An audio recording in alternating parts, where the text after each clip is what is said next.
Islamabad police ने रऊफ हसन ਨੂੰ गिरफ्तारी की तस्दीक कर दी। इस्लामाबाद पुलिस के मुताबिक PTI सैक्रेटरीट कायम डिजिटल मीडिया सैल के मरकजी दफ्तर छापा मारा गया। कानून नाफिज करने वाले इदारा ने शवाहिद की बुनियाद पर छापा मारिया। पुलिस का दसना है कि PTI का डिजिटल मीडिया मरकज इंटरनेशनल डिसइनफॉर्मेशन का मरकज बना होया सी ते पूरी दुनिया पाकिस्तान मुखालिफ प्रोपेगेंडा इत्थे करवाया जाता सी। डिजिटल मीडिया सैल तो पाकिस्तान मुखालिफ ते मुल्की सालमियत के खिलाफ प्रोपेगेंडा भी चलाया जाता सी। पुलिस के मुताबिक पाकिस्तान मुखालिफ प्रोपेगेंडे बराह रास्त मुलविस लोगों को गिरफ्तार किया गया है। PTI डिजिटल मीडिया सैल तो तमाम सबूत तहवील ले लीते गए ने।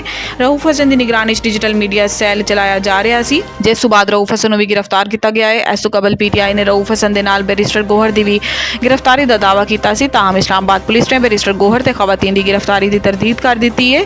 PTI का कहना है कि पुलिस ने सैक्रेटरी तो कंप्यूटर ते दीगर सामान भी जब्त कर लिया है।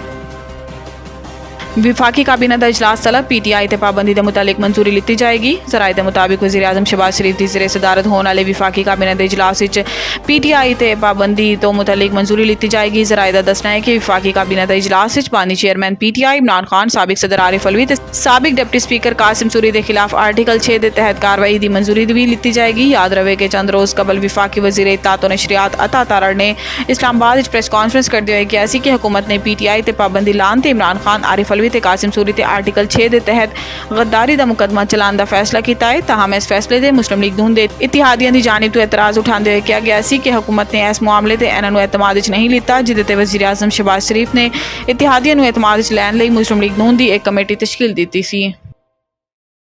बनोई सिविल सोसाइटी ते सियासी जमातों का धरना तीसरे रोज़ भी जारी। कारोबारी जिंदगी बहाल। धरने के बावजूद बनोई शहर कारोबारी जिंदगी बहाल ते ट्रैफिक भी मामूल के मुताबिक रवां दवा है, जबकि शहर के गिरदो नवाह मोबाइल फोन सर्विस भी बहाल है। धरना कमेटी का कहना है कि पुलिस को बाइख्तियार बनाया जाए तो रात के वक्त इलाके गश्त किया जाए, दहशतगर्दों के खिलाफ ऑपरेशन CTD शामिल किया जाए। धरना कमेटी ने मुतालबा किया है कि लापता अफराद सामने लाया जाए।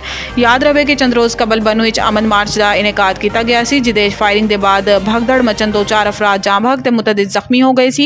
इस हवाले तो सूबाई महकमा दाखिला का कहना है कि 19 जुलाई को सियासी जमात समेत ताजी बरादरी का इज्तमा होया ते पूरा मनतोड़ ते खत्म होया। ताहम इस दौरान मुजाहिरीन की आड़ कुछ शरपसंदा ने पथराव किया तो सिक्योरिटी फोर्सिस की सप्लाई डिपो भी जगह लगाए खैमा भी अग ला दी।